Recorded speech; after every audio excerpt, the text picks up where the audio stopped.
আপনার মতো এত হ্যান্ডসাম ছেলে আমি কখনো দেখিনি ভাইয়া। প্লিজ একসেপ্ট করে নিন। আই লাভ ইউ না। এই মেয়ে, কে তুমি জানো কাকে কি বলছো? আপনি চুপ করেন মিয়া। আপনার বন্ধুর সাথে কথা বলছি না? বাই দ্য ওয়ে, ওনার নাম যেন কি? কাব্য ওর নাম। ও মাই হ্যান্ডসাম কাব্য জানু, আমায় নিজের গার্লফ্রেন্ড বানিয়ে নাও। সব পাবে ফ্রিতে। ডেইলি ভিটামিন প্লাস চাউমিনটা তুমি খাওয়ালেও হবে। এমন সুন্দরী আর কোথাও পাবে না তো। জাস্ট লুক অ্যাট মি কাব্য। বলতে না বলতেই সামনে থেকে পুরুষালী এক শক্ত হাতের থাপ্পড় এসে পড়ল মিহুর ঘালে। থাপ্পড়টা আর কেউই নয়, স্বয়ং কাব্যই মেরেছে। হা হয়ে দাঁড়িয়ে রয়েছে মিহু। কি হয়ে গেল এটা? এটা তো কল্পনাতেও ছিল না তার। এবার বলো মেয়ে, কি যেন বলছিলে? মিহু গালে হাত দিয়ে গোল গোল চোখ করে তাকিয়ে রইল কাব্যের দিকে। কি এটা, বোম নাকি? কি হলো বলো, কি যেন বলছিলে? Look at me, now look at you. কলেজের ওয়াশরুমে আয়না আছে, গিয়ে নিজের ধপধপা ফর্সা সুন্দর গালটা একটু দেখো গিয়ে। তা কি নাম? মেহুল। পুরো নাম বলো। মেহেরজান রায়াত মেহুল। আর আমি কে? কাব্য। কাব্য তর্জনী আঙ্গুল মেহুর দিকে উঁচিয়ে বলল, হুম, কাব্য ভাইয়া কে আমি? কাব্য ভাইয়া। এখন চোখের সামনে থেকে ভাগো। কাব্যের বলতে দেরি মেহুর ছুটতে যেতে দেরি হলো না। কি আর, আজকে মেয়েটাকে চড় মেরে দিলি? ঠিক করে তো বোঝাতে পারতিস। ফাজিল মেয়েগুলোকে এভাবে শাস্তি দিতে হয়। সিগারেট দে দ্রুত। এদিকে দূর থেকে মিহুর বন্ধু মহল সবটাই দেখেছে। মিহু এসে পৌঁছাতেই অট্ট হাসিতে ফেটে পড়ল সবাই। তা দেখে মেহুর রাগে দাঁত কিরমির করতে লাগলো। এই শয়তানের দল, হাসছিস কেন তোরা? মিহুর কথা শুনে হাসতে হাসতে গড়াগড়ি খাওয়ার মতো অবস্থা বন্ধু মহলেই সবার। এদের মধ্যে রিফা তো হাসতে হাসতে মাটিতেই বসে পড়ল। ওরে মেহু রে, তোর গালটা তো টকটকে টমেটোর মতো হয়ে গেছে। রিফার কথায় টিটকিরি মেরে আরেকজন বলল, আরে না না রিফু, কি যে বলিস না।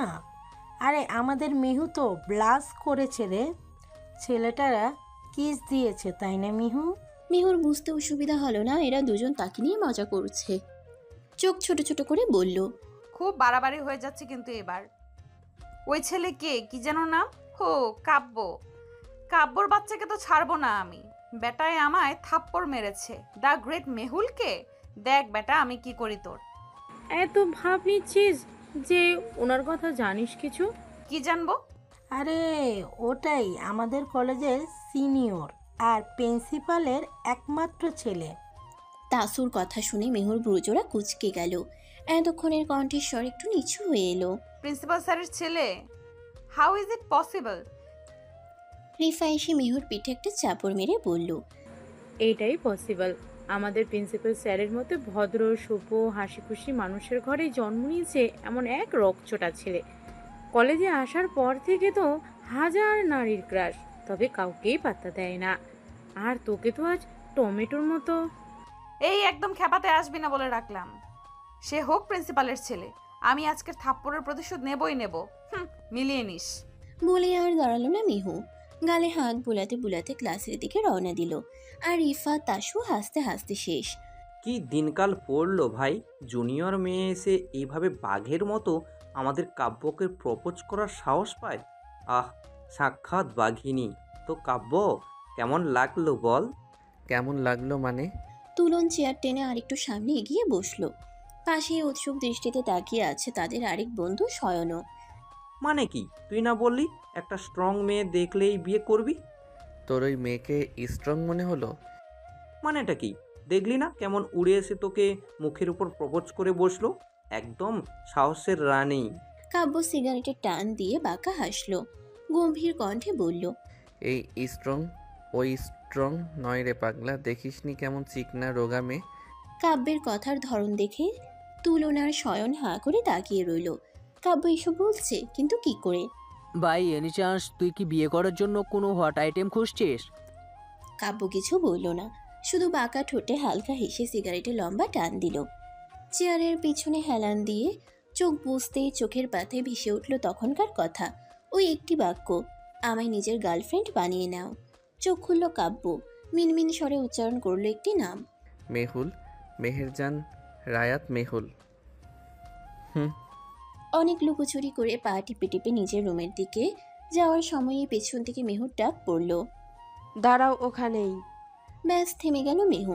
আজ আবার একটা কাণ্ড ঘটবে। এই মহিলাকে মেহু আজও পারল না নিজের মায়ের জায়গাটা দিতে। কি করে পারবে? সায়রা বেগম যে মেহুর মায়ের মতো নির্মল নয়। মহিলার কামকতা যে অতি উচ্চ পর্যায়ে। মেহু চোখ বন্ধ করে তপ্ত নিঃশ্বাস ফেলল। বাবা কবে আসবে? কবে মেহু একটু শান্তিতে শ্বাস ফেলতে পারবে? আদৌ কি আর কখনো ফিরবে বাবা? হুট করে হারিয়ে না গেলে কি এমন ক্ষতি হতো? পিছন ফিরে নিজের সৎ মায়ের দিকে তাকালো মেহু। পাশে বুকে দুহাত ভাঁজ করে দাঁড়িয়ে আছে মেহুর সৎ বোন তারিফাও। আমায় বলে গিয়েছিলি তুই? যাওয়ার সময় খুঁজে পাইনি আপনাকে। আর কত মিথ্যা বলবি তুই? ইচ্ছে করে আম্মুকে বলে যাসনি। আমি বলছি তো খুঁজে পাইনি, তখন দেরি হয়ে যাচ্ছিল তার উপর। কথাটা বলে শেষ করতে পারেনি তার আগেই সায়রা বেগম মিহুর বাঁ গালে কষিয়ে এক থাপ্পড় মারল। সাথে সাথেই ছিটকে দূরে সরে গেল মিহু। গালে হাত দিয়ে কঠিন চোখে তাকালো সায়রা বেগমের দিকে, কিন্তু কিছুই বলল না। সে নীরবে দৃষ্টিপাত করে শুনতে লাগলো সায়রা বেগমের অজস্র গালি। পরদিন কলেজের ফ্রেশার্স ওয়েলকাম উপলক্ষে বিশাল আয়োজন করা হয়েছে বলতে গেলে। মিহু এবার সেকেন্ড ইয়ার, তাই মঞ্চ অনুষ্ঠানে সে অংশ নিয়েছে। নাচটা সে মূলত শখের বশেই করে মাঝে মধ্যে, তবে গতকাল রিফা আর তাসু বেশ জোর করেই তার নামটা দিয়ে দিল। তাই এখন মেহুকে স্টেজে উঠতেই হবে যে করে হোক। একরাশ বিরক্তি নিয়ে সকালে রিফার সাহায্যে একটা শাড়ি পরেছে সে। শাড়িটা রিফারই বাড়ি থেকে যে এমন সেজেগুজে বের হওয়ার অনুমতি বা সাহস কোনোটাই নেই মিহুর। নিজের পারফরম্যান্স শেষ হতেই রিফা আর তাসুর কাছে ছুটে এলো মিহু। চৈত্রের গরমে শরীর বেয়ে তপ্ত ঘাম পড়ছে বেশ। খোলা মাঠে রোদের দুতিয়ান তেজ যেন আরো ঝলসে দিচ্ছে তাদেরকে। তাসু মিহুর ঘেমে নিয়ে ওঠা অবস্থা দেখে বলল, এক কাজ কর, আমরা আগে একটা রুমে গিয়ে একটু জিরিয়ে নিই, তারপর না হয় আসবো আবার। আবার আসবো মানে? ফিরতে হবে বাড়ি। আমি জানি আসিনি ওনাকে। অনুষ্ঠান শেষ হতে হতে তো সন্ধ্যা, থাকবি না? না না, ততক্ষণ থাকা সম্ভব না দোস্ত, তোরা তো জানিসই সবটা। আচ্ছা, আগে একটা ক্লাসরুমে চল, একটু বাতাস খাই, রেস্ট নেই, তারপর ফিরবো তিনজনই। তাসুর কথায় বাকি দুজনে সম্মতি জানালো। নিচতলায় ক্লাসরুমগুলো খুবই গঞ্জনাপূর্ণ দেখে তিনজন মিলে তৃতীয় তলার কর্নারে একটি খালি রুমে গিয়ে বসলো। মিহু বসে টেবিলের উপর মাথা এলিয়ে দিয়েছে। রিফা জিজ্ঞেস করলো, কিরে, ক্লান্ত লাগছে? ঘুম আসছে খুব, একটু পর ডেকে দিস তো। আচ্ছা ঘুমা তুই, আমরা আছি। তোরা থাক, আমি বরং ঠান্ডা কিছু নিয়ে আসি। বলেই তাসু নিচে চলে গেল। রিফা আর মিহু রয়ে গেল রুমে। ঘুম হালকা হতেই মনে হলো কেউ যেন তার চুলের ভাঁজে আলতোভাবে হাত বুলিয়ে দিচ্ছে বারংবার। কিন্তু কে সে? পুরোপুরি ঘুম ভাঙতেই আড়মোড়া ভেঙে মাথা তুলে বসলো মিহু। হালকা অন্ধকারাচ্ছন্ন রুমটা কেমন যেন ভুতুড়ে ঠেকছে তার কাছে। কিঞ্চিত ভয় পেল মিহু। কাপা কাপা কণ্ঠে বার কয়েক ডাক পারল রিফা আর তাসুকে, কিন্তু তাদের কেউই উত্তর দিল না। বরং মেহুর ভয়কে আরো এক ধাপ বাড়িয়ে দেওয়ার জন্য ভেসে এলো এক অদ্ভুত পুরুষালী কণ্ঠ। ওদের ডেকে লাভ নেই সুইটহার্ট, চলে গেছে তারা। বুকটা ধক করে উঠল মেহুর। ভয় জিজ্ঞেস করে উঠল, কে আপনি? লোকটার চেহারা ঠিক মতো দেখতেও পারছে না মেহু অন্ধকারের জন্য। আর না সে নিজের কোনো সঠিক পরিচয় দিচ্ছে। লোকটির পায়ের আওয়াজ ক্রমশই যেন এগিয়ে আসতে লাগলো মেহুর কাছে, সাথে তার ছায়াও। তা দেখে মেহু কয়েক কদম পিছিয়ে যেতে লাগলো ধীর পায়ে। পিছিয়ে যাচ্ছ কেন মেয়ে? তোমায় সাহায্য করার জন্যই তো এসেছি। নিজের শরীর দেখানো তোমার কাজ, আমি তো তাই। মেহুর সহ্য হলো না। বেখেয়ালি হাতে কষিয়ে এক থাপ্পড় মারল ছেলেটির গালে। তারপর ছুটে গিয়ে দরজার কাছে পৌঁছানোর আগেই ছেলেটি পেছন থেকে হ্যাঁচকা টানে নিজের কাছে এনে দেয়ালের সাথে চেপে ধরল মিহুকে। মিহুর যেন প্রাণ আটকে যাচ্ছে অজানা এক আতঙ্কে। খুব করে বুঝতে পারছে খারাপ কিছু ঘটতে চলেছে তার সাথে। তবুও নিজেকে বাঁচানোর প্রচেষ্টার ভয়ে মিহু হাত পা ছোড়াছুড়ি করতে লাগলো। কিন্তু পুরুষালী শক্তির সাথে কি আর পেরে উঠে সে? না পেরে চিৎকার করতে নিলেই লোকটি তার মুখ চেপে ধরল। হিসিয়ে বলল, শাড়ি কেন পরেছিস তুই? তোর পেট কেন দেখা যাচ্ছে বল? ছেলেদের আকৃষ্ট করছিস নিজের শরীর দিয়ে, এখন কর। মেয়েও কিছু বলতে পারছে না, শুধু ছটফট করছে সে। মনে মনে ওপরওয়ালাকে স্মরণ করছে বারবার। বেশ অনেকক্ষণ ধস্তাধস্তির পর লোকটা যেন নিচ থেকেই ছেড়ে দিল তাকে। আর এক মুহূর্তও দাঁড়ালো না মিহু। দরজা খুলে বেরিয়ে এলো রুম থেকে। পেছনে তাকানোর সাহসটুকুও নেই যেন। বের হতেই দেখলো সন্ধ্যা পেরিয়ে রাত বাড়ছে। ফিরতে হবে তাকে খুব দ্রুত। শাড়িখানা পাল্টানোর কথা থাকলেও এখন রিফাদের বাড়িতে গেলে আরো দেরি হবে। তাই আর কিচ্ছু না ভেবে মেহু ছুটে চলল বাড়ির দিকে।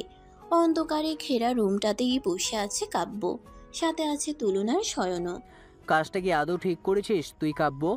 এভাবে মেয়েটাকে ভয় দেখাতে গেলি কেন? কাব্য দাঁতে দাঁত চেপে নিজের রাগকে সামলানোর চেষ্টা করলো, কিন্তু পারলো আর কই। হিসিয়ে বলে উঠল, বেশ করেছি, ভয় দেখিয়েছি। ওই মেয়ে কেন শাড়ি পরবে ওভাবে? ছেলেগুলো কিভাবে তাকিয়েছিল দেখিসনি? তুলন এসে বসলো কাব্যের পাশে, বলল, ওসব হয়তো ইচ্ছে করেই করেছে মেয়ে। যাই হোক, ও যা ইচ্ছে করুক, তোর এতে তো রাগ হওয়ার কারণটা আমি বুঝতে পারছি না। কাব্য কঠিন দৃষ্টিতে তাকালো তুলনের দিকে। তা দেখে তুলন আমতা আমতা করে বলল, আরে রাখছিস কেন? অনেক মেয়েই তো এভাবে বাজেভাবে থাকে, তুই ওকে নিয়ে পড়লি কেন? প্রশ্নের উত্তরটা কাব্য নিজেও জানে না। তখন মেহু যখন স্টেজে সবার সামনে নাচছিল, তখন ওই শাড়ি পরা রমণীতে চোখ আটকে যায় কাব্যের। দিক বিদিক ফুলে ওই মেহুর দিকেই এক পলকে তাকিয়ে রইল তখন কাব্য। কি ছিল ওই মুহূর্তে মেয়েটার মাঝে? কি? পুরো সময়টা মুগ্ধতায় কাটলেও হুট করে কাব্যের নজরে পড়ল মেহুর শাড়ির ভাঁজে উন্মুক্ত পেট। আর কিছু ছেলে দৃষ্টি ওখানেই আটকে ছিল। মাথা গরম হয়ে গেল কাব্যের। তাই তো মেহুর নাচ শেষে তাদেরকে ফলো করে এখানে অবধি পৌঁছালো সে। এসেই দেখল কি নিদারুণ ঘুমে বিভোর হয়ে রইল মেয়েটি। রিফাকে ভয় দেখানো কাব্যের বা হাতের কাজ। কলেজের বেশিরভাগ স্টুডেন্টই কাব্যকে এমনিই ভয় পায়, তার মধ্যে রিফাও একজন। মেয়েটি চাইছিল না মেহুকে একা ছাড়তে কাব্যের কাছে, কিন্তু কিছু করার ছিল না। দরজা দিয়ে নিজের ইচ্ছের বিরুদ্ধে বের হওয়ার সময়ও বারবার আকুতি মিনতি করে বলছিল, ভাইয়া প্লিজ কিছু করবেন না ওর সাথে। ওই দিন যা করেছে সবটা আমার দোষ। আমি ডেয়ার দিয়েছিলাম। ও খুব ভালো মেয়ে, প্লিজ যাইতে দিন ওরে। মেহুর বাড়িতে সমস্যা হবে। কিন্তু কাব্য একটুও গ্রাহ্য করলো না রিফার কথাকে। ভয় দেখিয়ে বের করে দিল। তারপর চুপটি করে এসে বসে রইল ঘুমন্ত মেহুর সামনে একটা টেবিলের উপর। ঠিক কত ঘন্টা ওভাবে কাটলো তার হিসেব নেই। ফ্যানের তুখর বাতাসে মেহুর এলোমেলো চুলগুলো যখন মুখে এসে পড়লো, তখন আলতো হাতে সেগুলো ঠিক করতে গেলেই ঘুম ভেঙে গেল মেহুর। আর তারপর তো মেহু যেখানে ঘুমিয়েছিল ওই টেবিলের দিকে দৃষ্টি পড়তেই দেখলো মেহুর ফোন আর পার্সটা ওখানেই রয়ে গেছে। তা দেখে কাব্যের মাথায় এলো মেহু ফিরবে কি করে, পার্স তো এখানেই। কিছু একটা ভেবে সেগুলো হাতে তুলে নিয়ে তুলনকে বলল, রিফার নম্বর আছে না তোর কাছে? হ্যাঁ। কল দিয়ে বল মেহুর অ্যাড্রেসটা আমাকে সেন্ড করতে তাড়াতাড়ি। বলি আর এক মুহূর্ত দাঁড়ালো না কাব্য। দ্রুত রওনা দিল মেহুর বাড়ির উদ্দেশ্যে। অ্যাড্রেস অনুযায়ী মেহুদের ফ্ল্যাটে পৌঁছাতেই দূর থেকেই চাপা চেঁচামেচির আওয়াজ পেল সে। কাছে গিয়ে দেখলো মেহুদের ফ্ল্যাটের সদর দরজাটা খোলাই। সামনেই একটা মহিলা মেহুকে নিজের চরম রাগ নিয়ে থাপ্পড় দিচ্ছে। কাব্য ভাবলো এটা হয়তো মেহুর মাই। তাদের মা মেয়ের মাঝে কথা বলাটা ঠিক হবে না ভেবেই দরজায় নক করলো সে।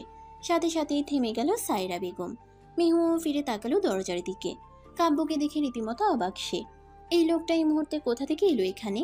সায়রা বেগম তীক্ষ্ণ চোখে কাব্যের দিকে তাকিয়ে জিজ্ঞেস করে, কি চাই?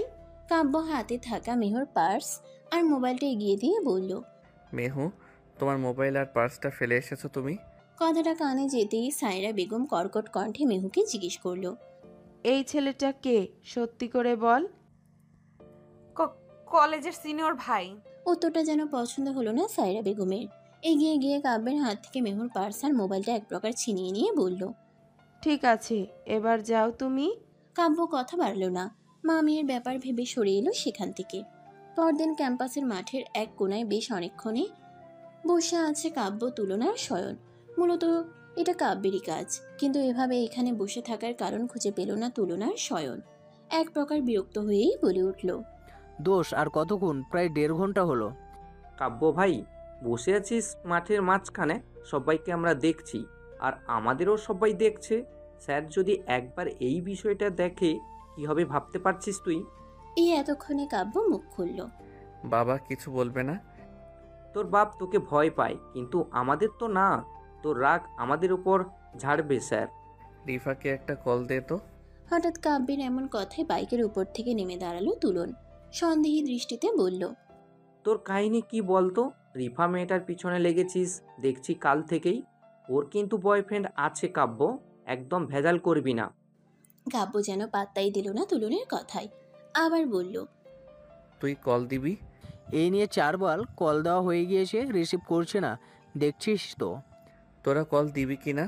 কাব্যের একটু কঠিন কথার ধরন দেখে তুলন আবারও পঞ্চমবারের মতো কল দিল রিফার নম্বরে, কিন্তু প্রতিবারের মতো এবারও সে রিসিভ করলো না।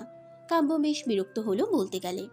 দেখলি তো, শালা, তোরা ওই আরেকটা মেয়ের নম্বর নিলি না কেন? তাসু নাকি মেয়ে হুঁ? ওই যে রিফার ফ্রেন্ড আরেকটা। শয়ন সাথে সাথে আঙ্গুল উঁচিয়ে বলল, আবার কোন মেয়ে? তার দিকে নজর দিবি না, আমি অনেক কষ্টে পটানোর চেষ্টায় আছি। কাব্য চোখ ছোট ছোট করে তাকালো শয়নের দিকে। শয়ন তব জিজ্ঞেস করলো, নম্বর আছে? শয়ন তবদা খেয়ে আঙ্গুল নামিয়ে নাকচ করে বলল, আছে, কিন্তু দিব না তোকে।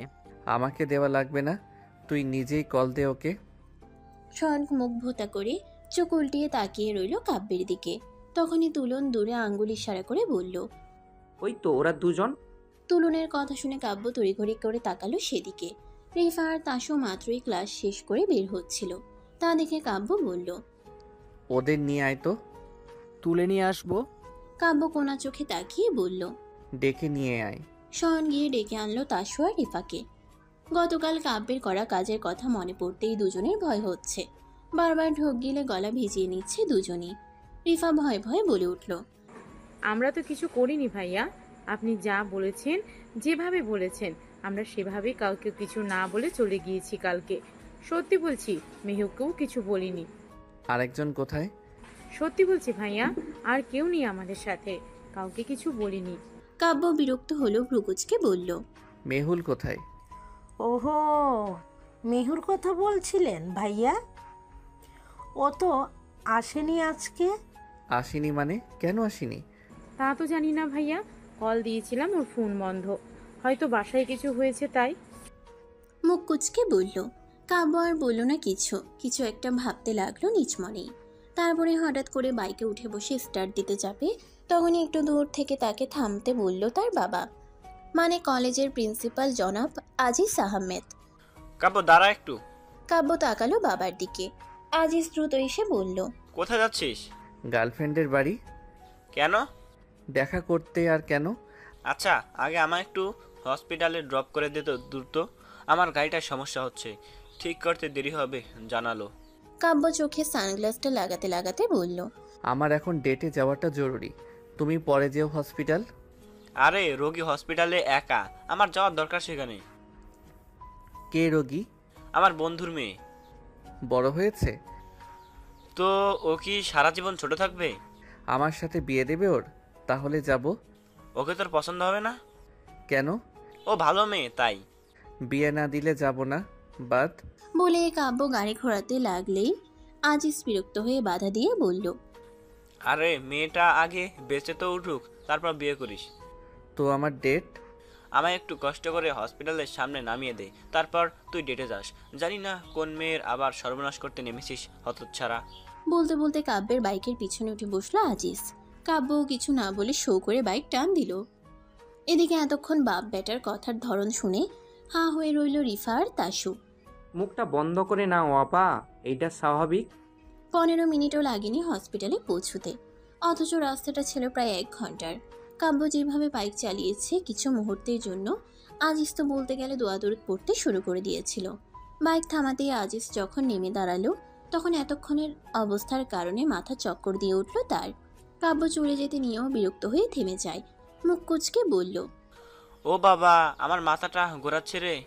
বমি করবে? আসলেই ভর্তি করানো লাগবে নাকি বলো? আমার দেরি হচ্ছে, তাড়াতাড়ি ভর্তি করিয়ে যাব তোমায়।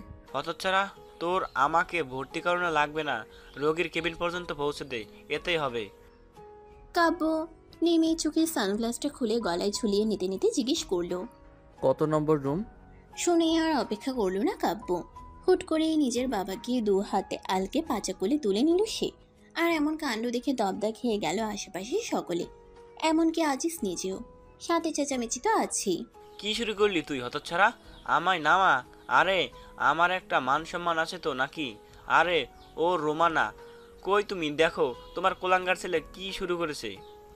কি শুনে কার কথা? কাব্য একদম স্বাভাবিকভাবেই বাপকে কোলে নিয়ে 331 নং কেবিনের সামনে পৌঁছে বলল, বাবা, তুমি এত ওজন কেন? আজিজ হাঁ হয়ে তাকিয়ে রইল কাব্যের দিকে। এগিয়ে ছেলে তৈরি করল সে। তার উত্তরের অপেক্ষা না করে কাব্য স্বাভাবিকভাবেই চোখ ঘুরিয়ে বেডের দিকে তাকাতেই থমকে গেল।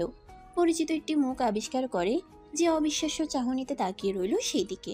কোলে থাকা নিজের বাবাকে পাশের ডিভানে এক প্রকার ছুঁড়ে ফেলে দিয়ে দ্রুত কদমে এগিয়ে গেল বিছানায় লেপ্টে থাকা মেয়েটির দিকে।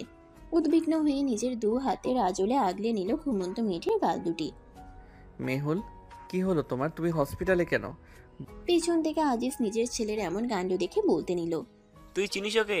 সাথে সাথেই কাব্য বিরক্ত হয়ে বলল, বিরক্ত করো না তো বাবা, যাও গিয়ে নিজের বন্ধুর মেয়েকে খুঁজে নাও, কোথায় আছে। আরে ওই তো আমার বন্ধুর মেয়ে, মেহুমা।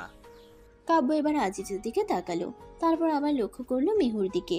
মেয়েটা ঘুমিয়ে আছে নিষ্প্রভ হয়ে, বাম গালে কারোর হাতের 5 আঙ্গুলের ছাপ স্পষ্ট, এমনকি গলায়ও কালছে দাগ। কাব্য আলতো হাতে ছুঁয়ে দিল মেহুর ক্ষতে। কেমন যেন করছে ছেলেটা। উঠে এসে আজিজের মুখোমুখি দাঁড়িয়ে জিজ্ঞেস করলো, মেহুল এখানে কেন? কি হয়েছে ওর? আজিজ কিছু বলার আগেই কেবিনে এসে দাঁড়ালো মেহুদের বাড়ির কাজের খালা রমিলা। তিনি বিনীত হয়ে আজিজের দিকে তাকিয়ে বলল, মাইয়াটা জ্বরে কাতরাইতেছিল স্যার, আপনি ফোন করে না কইলে খালায় তো কোনো মতে আনবার দিত না হাসপাতালে। তুমি আমাকে না জানালে যে কি হতো? ডক্টর কি বললো? আইতাছি, আপনারাই কইব কইল। একটু পর ডক্টর এসে মাত্র হাত মেলাতে নিল আজিজের সাথে। তখনই কাব্য ডক্টরের হাতখানা চেপে ধরে মেহুর কাছে এনে বলল, ওর কি হয়েছে বলুন। ডাক্তার প্রথমে স্বাভাবিকভাবেই নিল কাব্যকে। হাত বাড়িয়ে মেহুর জ্বর চেক করতে যাবে, তখনই কাব্য দ্রুত ডাক্তারের হাত সরিয়ে দিয়ে ধমকে উঠল, হেই, ছুবেন না ওকে। আরে জ্বর আছে কিনা দেখতে দিন। কথাটা শুনেই কাব্য দ্রুত নিজের হাত টেকালো মেহুর কপালে, গালে, গলায়।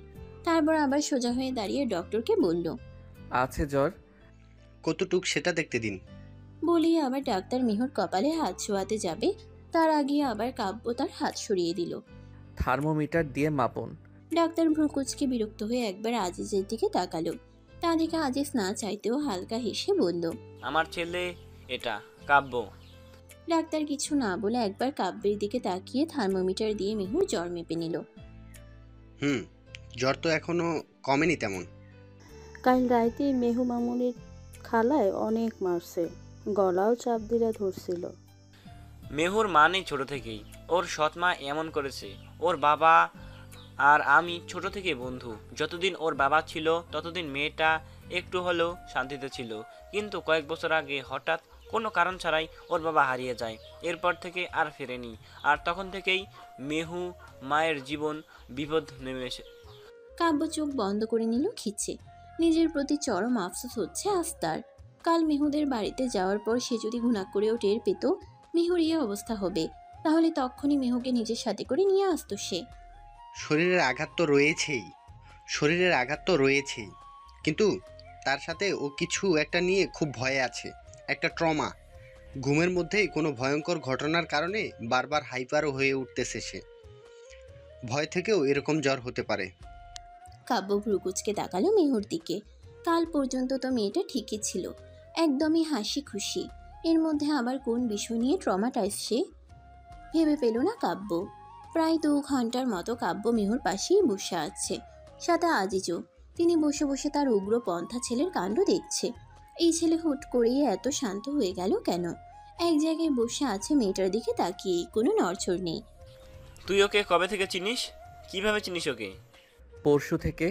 ও আমার গার্লফ্রেন্ড। তুই আমার সাথে ইয়ারকি মারিস হতচ্ছাড়া? তুই আমার সাথে ইয়ারকি মারছিস হতচ্ছাড়া? পরিচয় হয়েছে 2 দিনও হয়নি ঠিক মতো, ও তোর গার্লফ্রেন্ড হলো কি করে? তোমার লজ্জা করছে না নিজের ছেলের প্রেম কাহিনী শুনতে চাইছো যে? কথার মাঝেই কানে ভেসে এলো মেহুর গোঙানির শব্দ। তা শুনিয়ে কাব্য ছুটে গেল বেডের কাছে। মেহু থেকে থেকে কেঁপে উঠছে বারবার, বের করে কিছু একটা বলছে ঘন ঘন। কাব্য ডাকলো কয়েকবার উদ্বিগ্ন হয়ে, মেহুল, এই মেহুল, কি হয়েছে? এমন করছো কেন তুমি? মেহু ধীরে ধীরে যেন আরো হাইপার হয়ে উঠছে। কথাগুলো অস্পষ্ট বলে কাব্য নিজের মাথাটা এগিয়ে নিয়ে শুনতে লাগলো মেহু কি বলছে। কে আপনি? আমায় ছাড়ুন, আমাকে যেতে দিন। রিফা, আমায় বাঁচা, আমায় ছেড়ে দিন প্লিজ। কাব্যের বুকটা ধক করে উঠল। মেয়েটা ভয় পাচ্ছে। গতকাল কাব্যের করা কাজের জন্যই মেহুর এই অবস্থা। নিজের প্রতি চরম বিরক্ত হলো কাব্য। মেহুকে তো স্ট্রং ভেবেই গতকাল ওভাবে ঢোক গিলল কাব্য। ঝুঁকে গিয়ে মেহুকে নিজের 2 বাহু ডোরে আবদ্ধ করে নিল। মেহুর মাথাটা নিজের বুকের সাথে চেপে ধরে মাথায় হাত বুলিয়ে দিতে লাগলো সে। কিচ্ছু হয়নি মেহুল, তুমি শান্ত হও প্লিজ, সব ঠিক আছে, শান্ত হও তুমি। ভয়ে মেহু নিজের অজান্তেই কাব্যের শার্টের হাতা খামচে ধরল। থরথর করে কাঁপতে লাগলো মেয়েটি। বেশ অনেক সময় পর মেহু শান্ত হলো। চোখ খুলেই নিজের সামনে দেখতে পেল আজিজকে। তাকে শান্ত হতে দেখে আজিজ এগিয়ে এলো তার কাছে, জিজ্ঞেস করলো, মেহু মা ঠিক আছিস তুই? আজিজের কথা শুনে কাব্য মেহুকে আস্তে করে নিজের বুক থেকে উঠালো। জ্বর কমেনি তেমন। মেয়েটা ঢুলু ঢুলু চোখে তাকিয়ে শুধু দেখছে আশেপাশের পরিস্থিতি। কাব্যের বাহু ধরে নিজেকে দেখেই ভ্রুজোড়া কুঁচকে ফেলল সে। আপনি? কাব্য কেমন করে যেন তাকালো মেহুর নেতিয়ে পড়া মুখটার দিকে। কি হলো তার কে জানে, হুট করেই মেহুর বাম গালে ফুলে টসটসে হয়ে থাকা ভ্রূণের উপর নিজের ঠোঁট ছোঁয়ালো কাব্য। দু হাত দিয়ে আগলে ধরল মেহুর নরম কোমল গাল দুটি। বেশ শব্দ করে চুমু খেয়ে আলতো করে মেহুর কপালে নিজের কপাল ঠেকালো কাব্য। কণ্ঠে কতটা মাদকতা তার, বলে উঠল, I am sorry Mehul, sorry for everything, please forgive me. Mehu তো জমে রইল কাব্যের সেই অদ্ভুত কাণ্ড থেকে। কি করছে এসব লোকটা, আর সরি বা বলছে কেন হঠাৎ? বুঝে উঠতে পারল না মেহু। কোনো প্রকারে জবাব দিল না। কাব্য হুট করে ঠিক করে বসে শক্ত কণ্ঠে মেহুকে বলল, এবার আর কিচ্ছু হতে দেব না তোমার। আজ এই এক্ষুনি থেকে আর একটাও আঁচ লাগতে দেব না আমি তোমার গায়ে। তারপরে হুট করে কাব্য আজিজের দিকে তাকিয়ে বলল, আব্বু আমি এক্ষুনি বিয়ে করব, কাজী ডাকো। হ্যাঁ। কাব্যের কথা শুনে শুধু যে আজিজ স্তব্ধা খেয়েছে তা কিন্তু নয়, তার সাথে সাথে হাঁ করে রইল কেবিনে উপস্থিত বাকিরাও। ডক্টর একবার কাব্যের দিকে তো একবার আজিজের দিকে তাকাচ্ছে খালি। সেটাকে আদেও ঠিক শুনল? সে কি আদেও ঠিক শুনল? আজিজের বুকে ইতোমধ্যেই চিনচিন ব্যথা শুরু হয়ে গেছে। এই ছেলে কি বলছে তার, এখনই বিয়ে করবে মানে? ওরে বাপজান, তোর মাথা কি ঠিক আছে বাবা? বিয়ে করবি মানে কি? হ্যাঁ হ্যাঁ বিয়ে করবো, আর এক্ষুনি করব। তুমি কাজী ডাকো কুইক, সন্ধ্যা হয়ে যাচ্ছে আব্বু। আরও দেরি হলে আমাকে এবার বাসর রাতের বদলে বাসর দিন করতে হবে। আজিজ স্তব্ধা খেয়ে হেলে পড়ল সোফায়।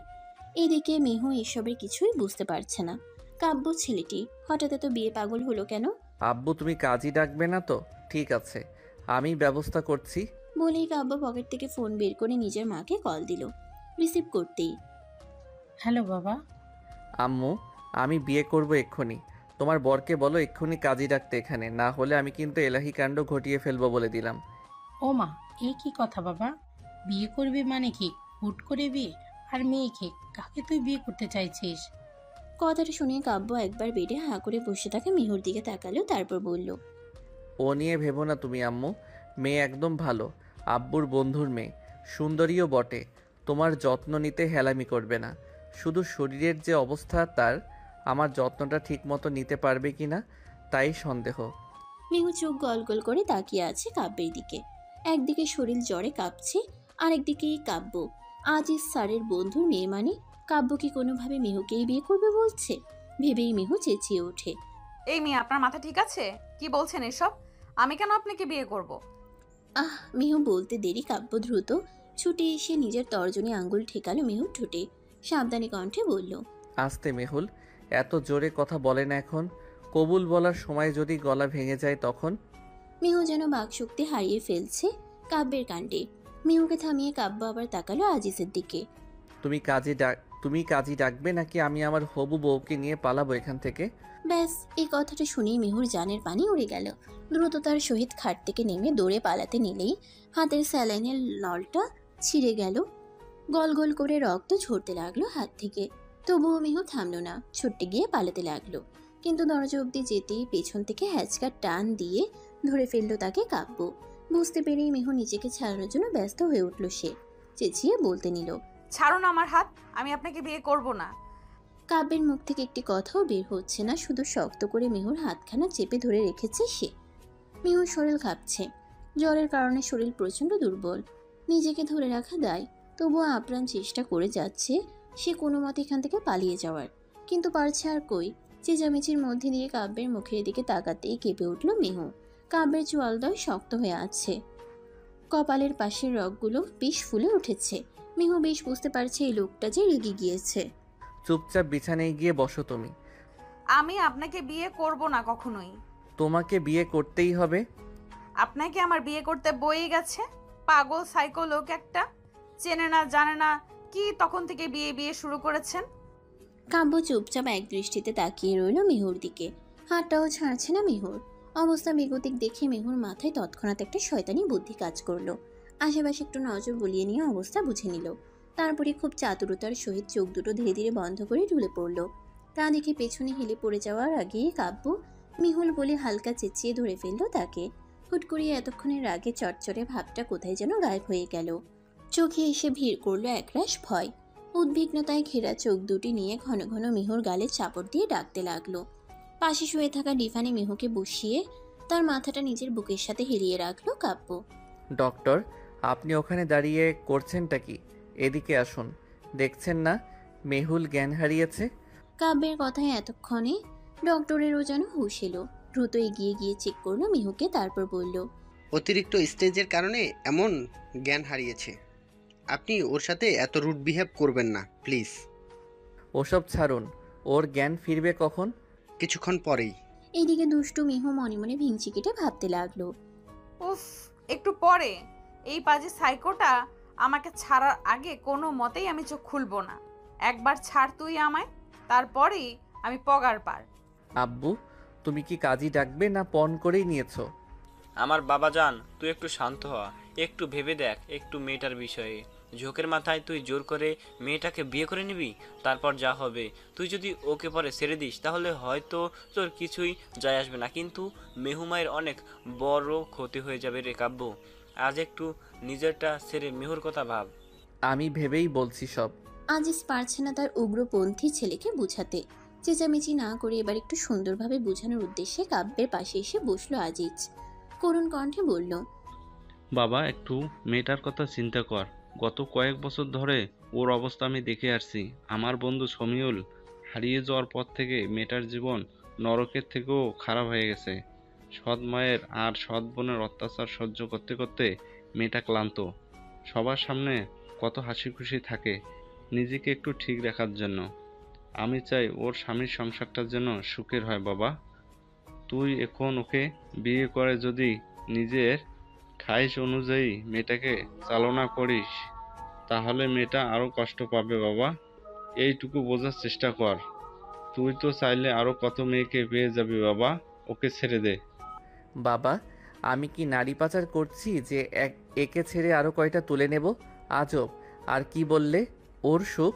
মিহুকে আগলে নিয়ে ওর কপালে আলতো করে একটা চুমু দিয়ে কাব্য বলল, আমি তো আমার বউকে অনেক ভালোবাসবো, অনেক সুখে রাখবো।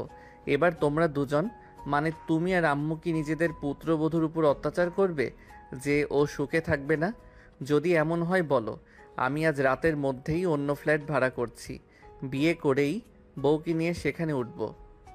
আজিজের মাথায় হাত। এই ছেলেকে নিয়ে কি করবেন তিনি?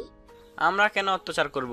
আমার তো তোকে নিয়ে ভয়। আচ্ছা, তুই নিজের মাথায় হাত রেখে বল, মেহুমাকে কখনো কষ্ট দিবি না? কাব্যের শুনতে দেরির সাথে সাথেই মিহুর মাথায় হাত রাখতে দেরি হলো না। আমার বউয়ের দিব্যি দিয়ে বলছি, ওকে কখনো কষ্ট দেব না আমি, কখনো না। এদিকে মিহু চোখ বন্ধ করেই ভিমড়ি খেয়ে উঠল। এই বেটা আমার দিব্যি কেন দিচ্ছে? আমি তো মরেই যাব এবার। পাজিটা ছাড়তেও চাইছে না যে আমাকে, পালাবো কি করে? এদিকে মিহুর চোখের পাতা নড়চড় করতে দেখে তার মুখের দিকে তাকিয়ে রইল কাব্য ভ্রুকুচকে। একটু পর্যবেক্ষণ করতেই কাব্য বুঝে ফেলল মিহুর নাটক। গোপনে ঠোঁট বাঁকিয়ে হাসলো একটু সে, তারপর সরাসরি আজিজের দিকে তাকিয়ে বলল, তুমি কাজই ডাকবে না তো আব্বু? ঠিক আছে, আমি ব্যবস্থা করছি। বলে পকেট থেকে ফোন বের করে তুলনকে কল দিল কাব্য। রিসিভ করতেই, হ্যাঁ ভাই বল। এক্ষুনি হসপিটাল আসবি তুই, শয়ন, আর সাথে করে কাজী খুঁজে আনবি দ্রুত। কাজী ছাড়া আসলে গলা আলাদা করে ফেলবো তোর, বলে রাখলাম আমি। কিন্তু হসপিটালে কাজী দিয়ে কি হবে? বিয়ে করব আমি, বউও এখানেই। তুই শুধু কাজী নিয়ে আয় তাড়াতাড়ি। কেটে দিল কল। তারপর অপেক্ষা করতে লাগলো তুলনার শয়ন আসার। কিন্তু চালাক কাব্য ওই এতক্ষণে এক মুহূর্তের জন্য ছাড়লো না মিহুকে। ঠিক আগের মতোই নিজের সাথে জড়িয়ে রাখলো। মিহুও নড়চড় করলো না একদম, মনে মনে ভাবলো, আসুক কাজী। আমার জ্ঞান না ফিরলে কাকে দিয়ে কবুল বলাবে দেখবো তো আমি। একদম চোখই খুলবো না আমি, দেখি কি করতে পারে এই লোকটা। প্রায় আধ ঘন্টার মধ্যেই তুলনার শয়ন কাজে নিয়ে হাজির। এদের এসব দেখে ডক্টর অলরেডি জ্ঞান হারিয়ে রোগীর বেডে শুয়ে আছে লম্বা হয়ে। সেদিকে তেমন কারোর খেয়াল নেই বলতে গেলে। আজিজ মাথায় হাত দিয়ে বসিয়ে আছে তার ছেলের দিকে এক দৃষ্টিতে তাকিয়ে। কাজে এসেও হতবাক। মূলত হসপিটালে বিয়ে করাতে রাজি হয়নি বলে তুলনার শয়ন এক প্রকার তুলে নিয়ে এসেছে কাজীকে, এখনো ধরেই রেখেছে। তাদের এক কথা বিয়ে না করালে মুক্তি নেই। কাজী এসে আশপাশ তাকিয়ে মিনমিনিয়ে জিজ্ঞেস করলো, বর বউ কই, কার বিয়ে হবে? সাথে সাথেই কাব্য এক হাত উঁচু করে বলল, এই যে বর, আর এই তো আমার বউ। আপনি শুরু করুন কাজী সাহেব। ওমা, মেয়ে তো ঘুমে। সময় হলে কবুল বললেই হলো তো নাকি কাজী সাহেব, আপনি শুরু করুন। আচ্ছা, তা তো দুপক্ষের সাক্ষী? কাব্য ডান পাশে আঙ্গুল তাক করে বলল। বরপক্ষের সাক্ষী বরের বাবা আজিজ আহমেদ। এরপর সামনে থাকা শয়নের দিকে আঙ্গুল তাক করে বলল, আর কনে পক্ষের সাক্ষী শয়ন হাসান। সম্পর্কে? সাথে সাথে শয়ন দাঁত কেলিয়ে বলে উঠল, কনের বান্ধবীর বর। হিহি। নয় হ্যাঁ, আপনি দ্রুত শুরু করুন কাজী সাহেব। কাজীও বাধ্য হয়ে বিয়ে পড়ানো শুরু করলো। কাব্যকে কবুল বলতে বললে কাব্য দ্রুতই বলে দিল। এরপর কাজী বলল, এবার তো মেয়ের কবুল বলতে হবে, কিন্তু মেয়ে তো। কাব্য আঙ্গুলের ইশারা করে বলল, 1 মিনিট সময় দিন আমায়। বলেই সাথে সাথে মেহুকে চেপে নিজের আরেকটু কাছে নিয়ে আসলো। শক্ত করে জড়িয়ে ধরে মেহুর কানের কাছে মুখ নিয়ে ফিসফিস করে বলল, বৌরানী, পিছনে কিছু একটা অনুভব করছো? মেহু তো খুবই চালাক, উত্তর দিল না। ঝিম মেরে পড়ে রইল কাব্যের বুকে। তার অভিনয় দেখে কাব্য বাঁকা হেসে আবার বলে উঠল, ঠিক আছে, আমি অনুভব করাচ্ছি একটু। বলেই মেহুর কোমরের কাজটায় গোপনে নিজের এক হাতের দুটো আঙ্গুল ঠেকিয়ে ধরল। সাথে সাথেই কিঞ্চিত নড়ে উঠল মেহু। চোখ বন্ধ অবস্থাতেই ভ্রুজোড়া কুঁচকে নিল। কি এটা? বুঝতে পারছো কি আছে তোমার পিছনে? আমার অতি প্রিয় পিস্তলটা। ট্রিগার অলরেডি অন করা আছে মেহুল রানী, আর একটা চাপ দিলেই বুলেট সোজা তোমার পেটে। তো এই এক্ষুনি যদি তুমি 3 বার কবুল না বলো, তাহলে তোমার খেলা এখানে শেষ করে দিব আমি। বুঝতে পেরেছো? কাব্য স্পষ্ট অনুভব করছে মেহুর হার্টবিট এতক্ষণের তুলনায় দ্বিগুণ জোরে লাফাচ্ছে। ঘন ঘন শ্বাস নিচ্ছে মেয়েটা, ভয় পাচ্ছে। হ্যাঁ, এই ভয়টাই কাব্য চাই। মেহুর দিক থেকে কোনো উত্তর না পেয়ে কাব্য আবারও বলে উঠল, আরে চুপ করে থেকো না মেহুল, গত আধ ঘন্টা ধরেই তোমার নাটক দেখে আসছি আমি। অভিনয়ে তুমি একদম কাঁচা। কথাটা শুনে মেহুর আত্মার পানি উড়ে গেল যেন। কি করবে ভাবতে ভাবতে গুনগুন করে দোয়া দুরুদ পড়তে লাগলো মেয়েটা ভয়ে। লা ইলাহা ইল্লাল্লাহু। লা ইলাহা নয় মেহুল, অনলি কবুল বলতে হবে, শুধুই কবুল। আমি 3 পর্যন্ত গুনবো। এর মধ্যে যদি তুমি 3 কবুল না বলো, তাহলে আমিও আমার কাজ করে ফেলবো। Let's start. 1 2। মেহু মরতে চায় না, জীবনটা তার ভীষণ প্রিয়, আর মৃত্যুকে ভয় পায় মেহু। তাই তো আর আগপিছ না ভেবে কাব্য 3 গুনার আগেই 3 বার কবুল বলে হাঁপাতে লাগলো মেয়েটা। ব্যাস, সাথে সাথেই মুখে হাসি ফুটে উঠল কাব্যের। এইদিকে এতক্ষণ জ্ঞান হারিয়ে পড়ে থাকা মেহুর হঠাৎ এমন কবুল বলে ওঠার ধরন দেখে হা হয়ে রইল কাজী, আজিজ, তুলনার শয়নও। তাদের এভাবে হা করে থাকতে দেখে কাব্য হালকা ধমকে সুরে বলল, এভাবে হা করে তাকিয়ে আছেন কেন? আলহামদুলিল্লাহ কে বলবে শুনি? কাব্যের ধমক খেয়ে 4 জনে একত্রে বলে উঠল, আলহামদুলিল্লাহ।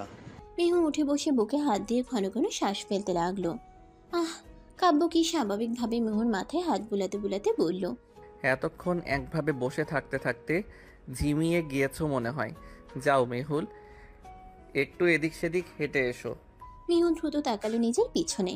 পিস্তলটা না দেখতে পেয়ে কাব্যের মুখের দিকে তাকিয়ে জিজ্ঞেস করে বসলো, ওটা কোথায়?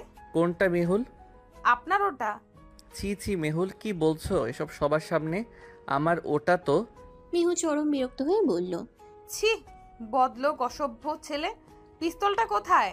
এ কথা শুনে কাজী সাহেবের প্রাণ হুক্কা হুয়া হয়ে গেল। দ্রুত নিজের তল্পি তল্পা গুছিয়ে নিয়ে দরজা ধরে বোধর। পেছন থেকে তুলন ডাকতে ডাকতে বলল, কাজী সাহেব, আরে ও কাজী সাহেব, কোথায় যাচ্ছেন?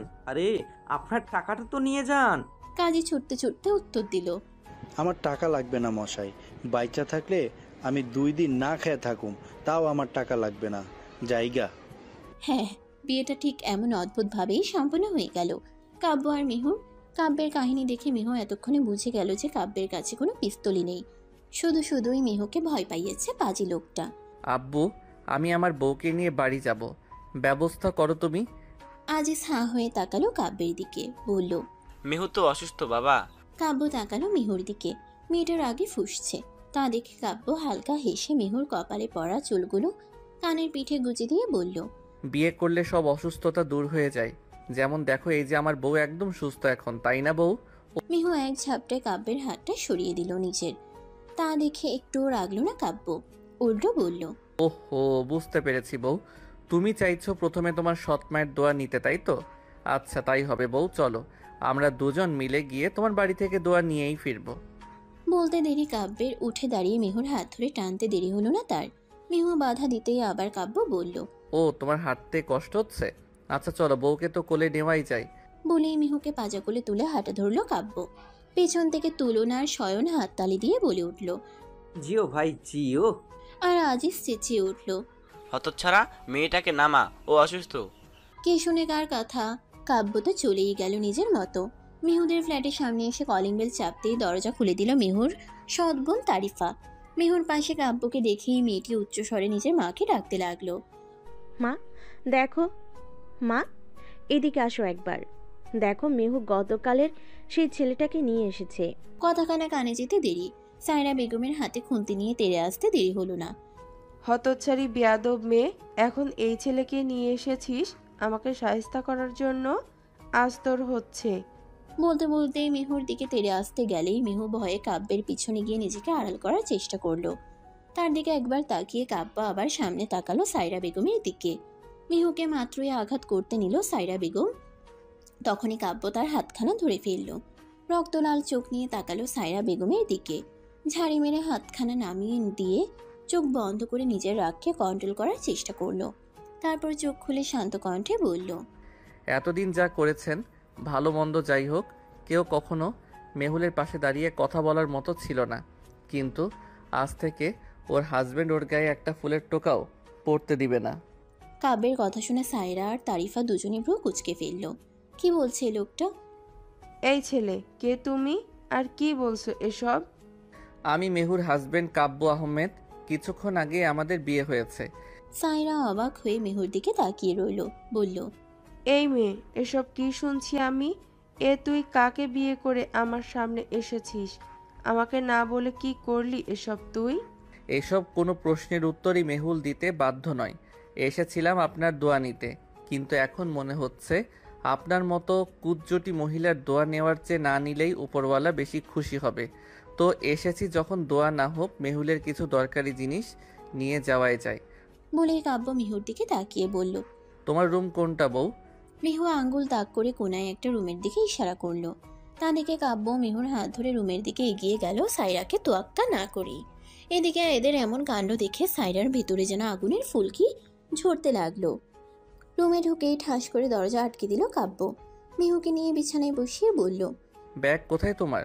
মিহু বুঝতে পারলো না কাব্য আসলে করতে চাইছেটা কি। আপনার উদ্দেশ্য কি? উদ্দেশ্য, আপাতত তোমার বইপত্র ব্যাগে ভরবো, তারপর বউ আর বই নিয়ে তোমার শ্বশুর বাড়ি যাবো, বুঝলে? মিহু আর ব্যাগ খুঁজে দিতে হলো না। কাব্য নিজেই এদিক সেদিক খুঁজে মিহুর ব্যাগ বের করলো। তারপর মিহুর পড়ার টেবিলের সামনে গিয়ে বেছে বেছে প্রয়োজনীয় বইগুলো ব্যাগে ভরে নিল। এছাড়াও প্রয়োজনীয় সকল কাগজপত্রও নিয়ে নিল কাব্য নিজেই। ব্যাগ গুছিয়ে নিয়ে বিছানার উপর মিহুর ফোনটা দেখে সেটিও নিজের পকেটে পুরে নিল। আমার ফোন কেন নিলেন আপনি? বিয়ের আগে তুমি কয়টা ছেলের সাথে লাইন মেরেছো জানতে হবে না? মিহু নাক কুচকে তাকালো, কিন্তু কিছুই বলল না। কাব্য ব্যাগটা কাঁধে নিয়ে মিহুর হাত ধরে বলল, চলো বউ। 1 মিনিট। মিহুর কথায় কাব্যও দাঁড়ালো। মিহু কাব্যের হাত ছাড়িয়ে নিয়ে এগিয়ে গেল নিজের রুমের আলমারির দিকে।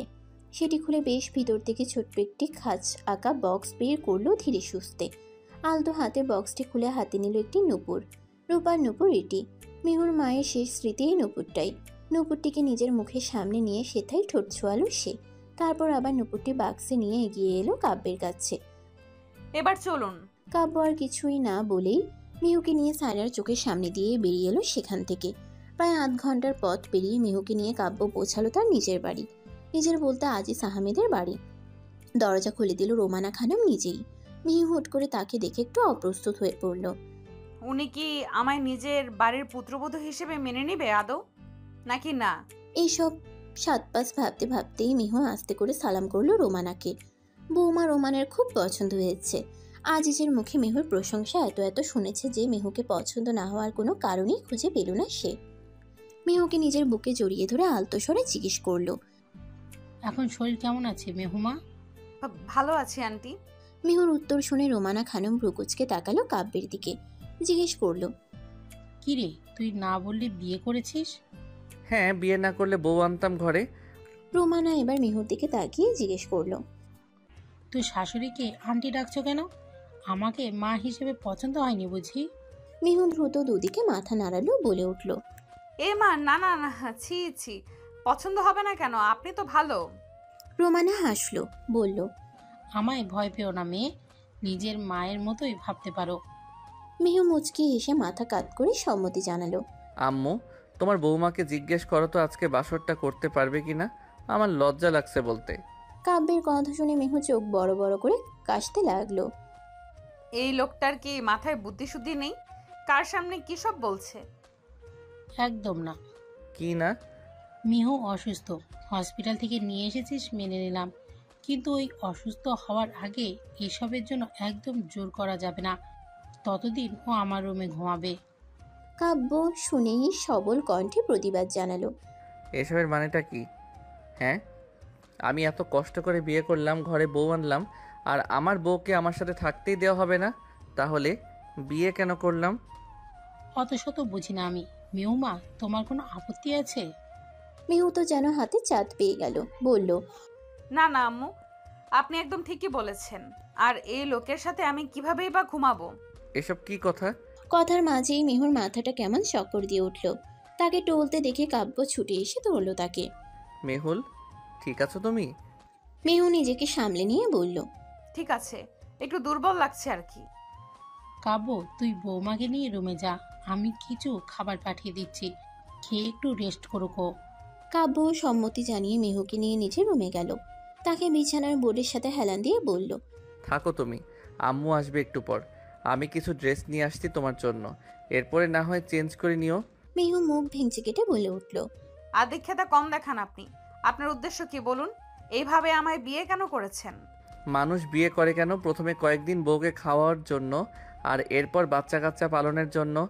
আমিও তোমাকে খাওয়ার জন্যই বিয়ে করেছি। তোমার মতো সুন্দরী কি আর পাবো বলো? ফালতু বকছেন কেন? আজাইরা পাগল একটা। যা বলার বলো, কিন্তু এখান থেকে পালানোর চেষ্টা করলে খবর আছে। আমি 20 মিনিটের মধ্যেই ফিরে আসছি। একটু পরেই রোমানা এসে মিহুকে নিজ হাতে খাইয়ে দিল।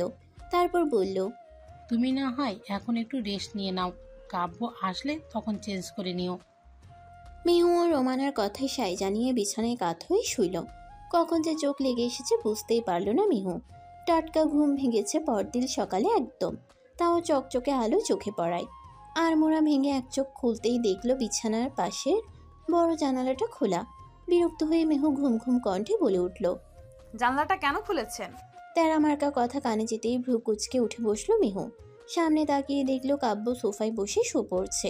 পরনের জামা কাপড় দেখেই বোঝা যাচ্ছে ভার্সিটির জন্য রেডি সে। ভার্সিটির নামটা মাথায় আসতেই মিহু লাফিয়ে উঠলো বিছানা থেকে।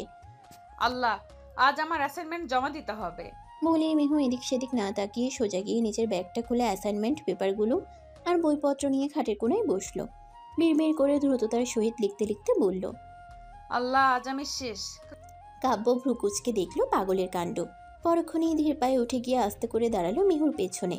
বেচারি অ্যাসাইনমেন্ট লিখতে এতটাই ব্যস্ত ছিল যে কাব্যের এত কাছাকাছি আগমন টেরই পেল না সে। হঠাৎই নিজের পেটের কাছটায় কারো শীতল হাতের স্পর্শ পেতেই থমকে গেল মিহু। কাব্যের নামটা মাথায় আসতেই মাথা ঘুরিয়ে দেখতে নিল তাকে, কিন্তু তার আগেই কাব্য উষ্ণ স্পর্শে ঠোঁট ছোঁয়ালো মিহুর উন্মুক্ত কাঁধে। জমে গেল যেন মিহু। থরথর করে কাঁপতে লাগলো তার ঠোঁট দুটি। কাঁপা কণ্ঠে বিড়বিড় করে বলে উঠল, কি করছেন কি আপনি কাব্য ভাইয়া? কাব্য শুনল না। তার স্পর্শগুলো গভীর থেকে গভীরতর হচ্ছে যেন। ধীরে ধীরে মিহুর গলা বেয়ে যখন কাব্য মিহুর ওষ্ঠে ওষ্ঠ ছোঁয়াবে, তখনই মিহু দ্রুত হাত দিয়ে কাব্যে ঠোঁট চেপে ধরল। মুহূর্তেই থেমে গেল কাব্য। তাকিয়ে দেখল মিহুর ভয় ভীতিযুক্ত চোখ দুটি। ইস, কি মায়া, কি মায়া! মেয়েটা বেশ দারুণভাবেই কাবু করে নিয়েছে কাব্যকে। মিহুর হাতটা নিজের ঠোঁটের উপর থেকে সরালো কাব্য। তারপর সে হাতের উল্টো পিঠে একটা চুমু এঁকে দিয়ে বলল, ফ্রেশ হয়ে রেডি হয়ে নাও। ওই যে আলমারিতে তোমার ড্রেস আছে, আর বাকি সবও। অ্যাসাইনমেন্টের বাকিটুকু আমি করে দিচ্ছি ততক্ষণে। সত্যিই করে দেবেন? হ্যাঁ, দিচ্ছি। তুমি ফ্রেশ হয়ে নাও। আমার বিশ্বাস হচ্ছে না। আপনি যদি শত্রুতামি করে আমার বাকি অ্যাসাইনমেন্টটুকু নষ্ট করে দেন তখন? মিহুর কথা শুনে কাব্য ভ্রু কুচকাল, হাত উঁচিয়ে বলল, একটা চট দেব ফাজিল মেয়ে। তোমার মতো নাকি আমি যে নষ্ট করে দেব? যাও গিয়ে ফ্রেশ হয়ে নাও। আপনার উপর বিশ্বাস নেই আমার। আর একটাও কথা বাড়ালে কলেজে যেতে দেব না তোমায়। যাও এখন। অগত্যা মেহুকে যেতেই হলো ফ্রেশ হতে। ফ্রেশ হয়ে এসে দেখলো কাব্য অলরেডি বাকি অ্যাসাইনমেন্টটুকুও কমপ্লিট করে ফেলেছে। এতে মেহু একটু খুশি হলো বটে। যাক, লোকটা এতটাও খারাপ নয়। রেডি হয়ে দুজন নিচে এসে নাস্তা করে নিল। মেহু, মা, আমার সাথে গাড়ি করে চলো তাহলে। আমার বউ আমার সাথে বাইকে করে যাবে। তোমার গাড়িতে নেওয়ার ইচ্ছে হলে নিজের বউকে নিয়ে যাও। আজিজ খেপে রোমানার দিকে তাকিয়ে বলল, দেখলে রোমানা, দেখলে কি অসভ্য হয়েছে তোমার এই ছেলেটা। আমি আঙ্কেলের সাথেই বাড়ি যাব গাড়ি করে। মেহুর কথা শুনে কাব্য তার দিকে চোখ পাকিয়ে বলল, একটা চট দেব ফাজিল কোথাকার। আগের মতো উঠতে চাও কেন? তোমার যে বিয়ে হয়েছে ভুলে গেছো তুমি? স্বামীর আদেশ মানতে হয় জানো না? একদম আমার সাথে ঝগড়া করতে আসবেন না, বাড়ি ছেড়ে চলে যাব কিন্তু। এক পা বাইরে রাখার সাহস করো না, তারপর হচ্ছে তোমার। আহা, কি শুরু করলি তোরা বলতো? যাওয়ার আছে জানা। মেহুর ইচ্ছে হলে ও না হয় আজিজের সাথেই যাক, ওইটুকু তো পথ। কাব্য বাবা। আম্মু, তুমি আর আব্বুর মতো একটা ভিলেন থাকলে আমার আর শান্তিতে বউয়ের সাথে সংসারটাও করা হবে না, আর জীবনে তোমারও নাতি নাতনির মুখ দেখা হবে না। কথাটা কানে যেতেই কাশি উঠে গেল মেহুর। কাব্য দ্রুত তাকে পানি এগিয়ে দিল। মেহুর কাশি থামতেই কাব্য আবার বলে উঠল, আমার বউ আমার সাথেই যাবে, আর না হয় কলেজে যাওয়া বন্ধ। কাব্যের কথার উপর আর একটা কথাও কেউ বলতে পারলো না। অগত্যা মেহুকেও বাধ্য হয়ে কাব্যের বাইকে করেই কলেজ যেতে হলো। কলেজে পৌঁছানোর পর বাইক থেকে নেমে মেহু নিজের তর্জনী আঙ্গুল তুলে কাব্যকে বলল, শুনুন, এইখানে কেউ যেন না জানে আমি আপনার বউ, বুঝলেন? কেন?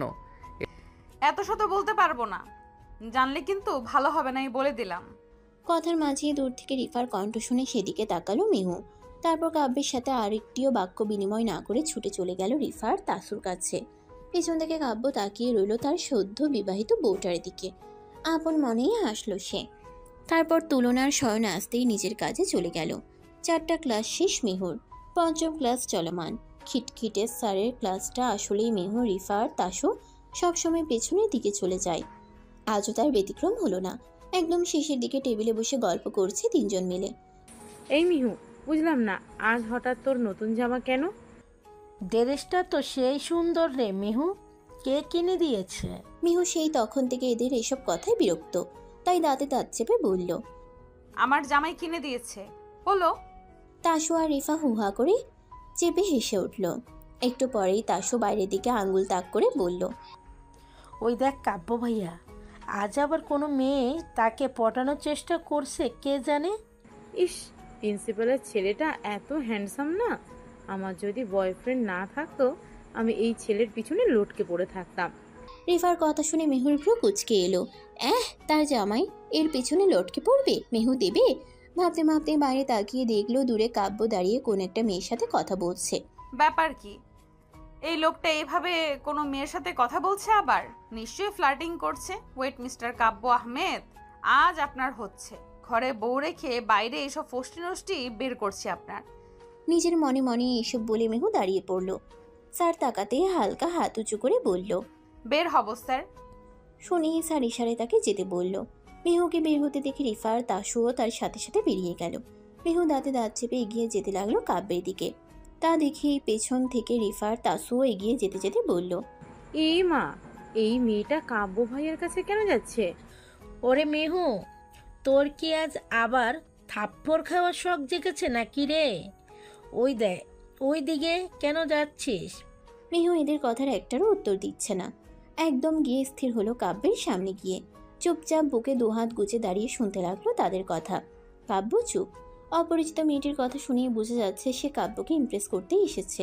হঠাৎ মেহুকে এভাবে তাদের মাঝে এসে দাঁড়িয়ে থাকতে দেখে মেয়েটি বিরক্ত হয়ে বলল, এই মেয়ে, দেখতে পাচ্ছ না আমরা পার্সোনাল কথা বলছি? এখানে কেন এভাবে দাঁড়িয়ে আছো? মেহু একদম চেঁচালো না, শান্ত কণ্ঠে জিজ্ঞেস করলো, নাম কি তোমার? সুরভি। কেন, তোমার কি দরকার? মেহুর হঠাৎ এমন আগমনে বেশ উপভোগ করছে কাব্য। আর একটু ফিল নিতে সে বুকে দুহাত গুজে ভাঁজ করে পেছনে থাকা বাইকটায় হেলান দিয়ে দাঁড়ালো। ঠোঁটের কোণে তার মিটমিটে হাসি। এখান থেকে চলে যাও। মেহুর এমন কাণ্ড দেখে রিফা ভয়ে পেছন থেকে মেহুর হাত টেনে ধরল। ফিসফিস করে বলল, মেহু, কি করছিসটা কি? কাবু ভাইয়া মেরেই ফেলবে তোকে। মেহু আস্তে করে রিফার হাতটা ছাড়িয়ে নিয়ে বলল। রাখ তো তোর কাব্য ভাইয়া। বলেই কাব্যের দিকে এক কদম এগিয়ে গেল মেহু। আর তুমিও কি সকালে একটা কিস করতে দেইনি বলে রাগ করে এখানে অন্য মেয়ের সাথে কথা বলবে? আজব। মেহুর এমন কথায় রিফা আর তাসুর চোখ বড় বড় হয়ে গেল। কি বলছে এই মেয়ে? মাথা কি ঠিক আছে মেহুর? কাব্য কেমন চুপ করে মেহুর দিকে তাকিয়ে আছে। মেহু বিরক্তিতে উচ্চারণ করে আরেকটু এগিয়ে গিয়ে হুট করে কাব্যের দুগালে দুটো চুমু খেলো। তারপর নিজের তর্জনী আঙ্গুলটা কাব্যের ঠোঁটের উপর ঠেকিয়ে হাসকি স্বরে বলল, আপাতত এই দুটোই থাক, এইটারটা না হয় বাসায় গিয়ে দিব যান, এখানে মানুষ দেখবে। বেবি, এবার রাগটা কমাও একটু। এদিকে সুরভি অবাক হয়ে রইল। মেহুর প্রতি চরম বিরক্ত হয়ে বলল, এই মেয়ে, কাকে কি বলছো? মাথা ঠিক আছে তোমার? দ্য গ্রেট কাব্য আহমেদও। আর তুমি প্লিজ যাও তো এখান থেকে। বলতে বলতেই মেহুকে একটা ধাক্কা দিয়ে সরিয়ে দিতে নিলে কাব্য ধরে ফেলল মেহুকে। সুরভির দিকে চোখ রাঙিয়ে বলল, এই মেয়ে একদম আমার বউয়ের দিকে হাত বাড়াবে না, ভেঙে ফেলবো হাত। কাব্যের কথায় অবাক সুরভি, রিফা, তাসুও। কি হচ্ছে এখানে কিছুই তো বুঝতে পারছে না কেউ। এরপরই কাব্য মেহুর কোমরে হাত পেঁচিয়ে মেহুকে নিজের কাছে আরেকটু টেনে এনে কেমন নেকি সুরে বলল, দেখো না বউ, এই মেয়েকে সেই কখন থেকে বলছি আমি বিবাহিত, আমার একটা সুন্দরী বউ আছে, তাও মানছে না। কাব্যের কথা শুনে মেহু চোখ ছোট ছোট করে তাকালো সুরভির দিকে। মেয়েটা যেন তবদা খেয়ে গেল। আমতা আমতা করে বলল, তো তোমরা হাজব্যান্ড ওয়াইফ? হ্যাঁ, এবার থেকে আর কখনো যেন আমার বরের পেছনে ঘুরঘুর করতে না দেখি। যাও এখন। আম সরি, সো সরি। মেয়েটা একরকম লজ্জা নিয়ে দ্রুত প্রস্থান করলো জায়গা থেকে। এদিকে রিফা মেহুর উদ্দেশ্যে বলল, এই মেহু, এসবের মানে কি? আমরা তো কিছুই বুঝতে পারছি না। মেহু কিছু বলার আগে কাব্য উত্তর দিল, তোমার বান্ধবী আর আমি গতকালই বিয়ে করেছি, তাই এখন থেকে সে আমার ওয়াইফ। এবার বুঝেছো? কেমনে কি? কাব্য বাইকে উঠতে উঠতে বলল, ওসব তুলনার শয়নে থেকে শুনে নিও। এখন আমাদের যেতে হবে, চলো বউ। মেহু মুখ ভেঙচি করে বলল, আমি আঙ্কেলের সাথে যাব। পাওনা জিনিস নিতে হবে আমার তাড়াতাড়ি। ভরা ক্যাম্পাসে মাইর খেও না বউ, চুপচাপ বাইকে উঠে পড়ো। মেহুর আগে ক্ষোভে পারছে না চিৎকার করতে। রিফা আর তাসুর থেকে বিদায় নিয়ে কাব্যের বাইকে উঠে বসলো। তারপরে কাব্য শো করে ছুটিয়ে নিল বাইকটি। কাব্যের বাইকটি বাড়ি এসে থামতেই মেহু নেমে বাড়ির ভেতরে গেল। কাব্য বাইক পার্ক করে ভেতরে আগালো। ড্রয়িং রুমে আসতেই চোখে পড়ল মেহু আর রোমানা খানমকে। সোফায় রোমানা খানমের কোলে মাথা রেখে শুয়ে আছে মেহু। কাঁধের ব্যাগটাও রেখে আসেনি রুমে মেয়েটা। কাব্য একটা হাফ নিঃশ্বাস ফেলে সোফার উপর থেকে মেহুর ব্যাগটা নিয়ে রুমে চলে গেল ফ্রেশ হতে। সেদিকে মেহুর কোনো খেয়াল নেই বলতে গেলে। আপনার মতো যদি আমার মা বেঁচে থাকতো তাহলে তিনিও এভাবে আমার মাথায় বিলি কেটে দিত। কে রে মেয়ে, আমাকে কি তুই নিজের মা ভাবতে পারিস না? আপনি তো শাশুড়ি মা এখনো, মাত্র কাল এলাম, এখন একটু মা মা মনে হচ্ছে, কিন্তু আপনার ওই ছেলেকে তো আমার একটুও সহ্য হয় না। রোমানা হাসলো নীরবে। মেহুর কথা একটু রাগ করছেন না তিনি, বরং এটা ভেবে খুশি হচ্ছে মেয়েটা তাকে আপন ভাবতে শুরু করেছে। এটাই তো অনেক।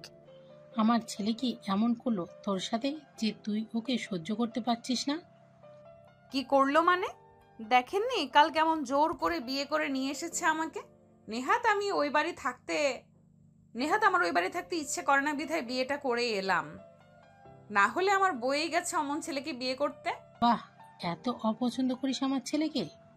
তা নয়তো কি বলুন, আপনার যা ছেলে আপনি ভাবুন, গতকাল উনি বিয়ে করেছেন আমায়, কোথায় একটু বউকে সময় দিবে তা না করে ভার্সিটিতে মেয়েদের সাথে দাঁড়িয়ে দাঁড়িয়ে কথা বলছে উনি। একবার চিন্তা করে দেখুন তো, ওই মেয়েগুলোর সাথে কথা বলতে বলতে গিয়ে যদি প্রেম হয়ে যায় তখন আমার কি হবে? বলুন তো। ওমা, সে কি কথা? কাব্য বুঝি অন্য মেয়ের সাথে কথা বলছে আজও? তা নয়তো কি? আমি কি মিথ্যা বলছি কিছু? বলুন। না, একদম ঠিক তুই। দাঁড়া, আজ বেরিয়ে আসুক কাব্য, ওর হচ্ছে আজ। মেহু হঠাৎ করেই রোমানার কোমর জড়িয়ে উল্টো হয়ে শুয়ে পড়ল। ঠোঁট উল্টে বলল, আচ্ছা আম্মু, আমি কি আদৌ আপনার ছেলের যোগ্য? ওমা, তুই যোগ্য হবি না কেন? তুই তো লক্ষ্মী মেয়ে একটা। এমন মেয়ে সহজে পাওয়া যায়? আমার ছেলে তো একটা হীরা খুঁজে এনেছে আমার জন্য। উনি তো অনেক স্মার্ট, সুন্দর, ওনার জন্য আরো কত ভালো শিক্ষিত ফ্যামিলির মেয়ে পাগল, আর আমি তো। তুই কি, হ্যাঁ, তুই তো আমার মেয়ে রে, তোর ওই সব মেয়েদের সাথে তুলনা করা লাগবে না, বুঝলি? আর কখনো যেন এসব না শুনি। আর শোন, যদিও আমি জানি আমার ছেলে এইসব নিয়ে কখনো তোকে কিছু বলবে না, তাও যদি বলে তুই সোজা আমায় বলবি, বুঝলি? আমি আচ্ছা করে বকে দেবো ওকে। মিহু গাল প্রসারিত করে হাসলো। রোমানা খানমকে আরেকটু শক্ত করে জড়িয়ে ধরে বলল, আপনি এত মিষ্টি কেন আম্মু? মিহুর কথায় রোমানা খানমও হেসে দিল। সন্ধ্যার পর মিহু ড্রয়িং রুমে বসে টিভি দেখছিল। তখনই উপর থেকে কাব্যের ডাক ভেসে এলো। মেহুল, একটু রুমে এসো তো। মিহু সাথে সাথেই সমস্বরে উত্তর দিল, পারবো না। পাশ থেকে আজিজ বলে উঠল, কি ব্যাপার, আজ কাব্য এই সময় বাড়িতে? ঘরে বউ থাকতে বাইরে আড্ডা দিতে যাবে কেন? এর মধ্যেই আবারও কাব্যের ডাক ভেসে এলো। মেহুল, এবার না আসলে আমি নিচে গিয়ে কোলে তুলে নিয়ে আসবো কিন্তু। আর খেপাস না মা, যা গিয়ে দেখ কেন ডাকছে। অগত্যা বিরক্ত নিয়েও মিহুকে এগিয়ে যেতে হলো কাব্যের রুমে। রুমে ঢুকতেই দেখলো পুরো রুম অন্ধকারে ভরা। কাব্য কোথায়? মিহু অন্ধকারের মধ্যেই 2 কদম এগিয়ে গেল। কাব্যের রুমের সুইচ বোর্ড কোথায় সেটাও তো ঠিক মতো খেয়াল নেই মিহুর। হঠাৎ পেছন থেকে দরজা বন্ধ করার আওয়াজ পেতেই পিলে চমকে উঠল মিহুর। পেছন ঘুরে দেখলো ছায়ামূর্তি। এটা যে কাব্য তা বুঝতে দেরি হলো না মিহুর। এসব কি? ঘরটা এমন অন্ধকার করে রেখেছেন কেন? শাড়ি পরতে পারো? হ্যাঁ, কেন? ওয়াশরুমে শাড়ি রাখা আছে, সাথে পরে এসো। এই ভোর সন্ধ্যাবেলায় শাড়ি পরতে যাব কেন? আজব। বকবক কম করবে, রিকোয়েস্ট করছি, পরো প্লিজ। মিহু ফেলতে পারলো না কাব্যের কথা, তাই আর কিচ্ছুটি না বলে ওয়াশরুমের দিকে এগিয়ে গেল। ভেতরে যেতেই দেখলো একটি লালচে খয়েরি রঙের শাড়ি, সাথে ম্যাচিং করে ব্লাউজ। মিহু আর কিচ্ছু না ভেবে পরে নিল শাড়িটা। ওয়াশরুম থেকে বেরিয়ে আসতেই দেখলো পুরো ঘরটা মোমবাতির আলোয় আলোকিত। ফ্লোর জুড়ে লাল রঙের হার্ট শেপের বেলুনের ছড়াছড়ি। মিহুকে বের হতে দেখে কাব্য এগিয়ে গিয়ে মিহুকে নিয়ে এসে ড্রেসিং টেবিলের সামনে বসালো। চুপ করে কিছুক্ষণ আয়নায় তাকিয়ে রইল মিহুর স্নিগ্ধ মুখটির দিকে। তারপর আস্তে করে পাশে থাকা একটি বক্স থেকে একটি ছোট্ট লকেট যুক্ত হার নিয়ে পরিয়ে দিল মিহুকে। তারপর 2টো সোনার বালা নিয়ে মিহুর 2 হাতে পরিয়ে দিতে দিতে বলল, হুট করে বিয়েটা করায় গতকাল আর এসবের ঝামেলা করিনি মেহুল, কিন্তু এই বালা জোড়া তোমার বিবাহ চিহ্ন। মিহু একবার হাতের দিকে তাকিয়ে বলল, এগুলো তো বেশ ভার আর মোটাও, সব সময় পরে থাকা। আমি এগুলো সামলাবো কি করে? এগুলো তোমার জিনিস মেহুল, তাই তোমাকে বুঝিয়ে দিলাম সব সময় পড়তে হবে না, কিন্তু আমার বউ হয়ে সবার সামনে অবিবাহিতের মতো ঘুরবে এটাও হবে না। বলে একটা ছোট্ট বক্স খুলে একটা সোনার নাকফুল এগিয়ে দিয়ে বলল, এটা সবসময় নিজের কাছে রাখার চেষ্টা করবে। মিহু প্রতিউত্তর করল না। আয়না দিয়ে মুগ্ধ হয়ে তাকিয়ে রইল কাব্যের দিকে। এই লোকটার কত রূপ! প্রথম দিন দেখাতে এর আগে থাপ্পড় মেরে বসলো, তারপর এভাবে হুট করেই বিয়ে, আর এখন কত স্নিগ্ধ একটা লোক, কি মোলায়েম আচরণ। কাব্য ধীরে ধীরে মিহুকে আগলে ধরে তার কাঁধে থুতনি ঠেকিয়ে আয়নায় তাকালো।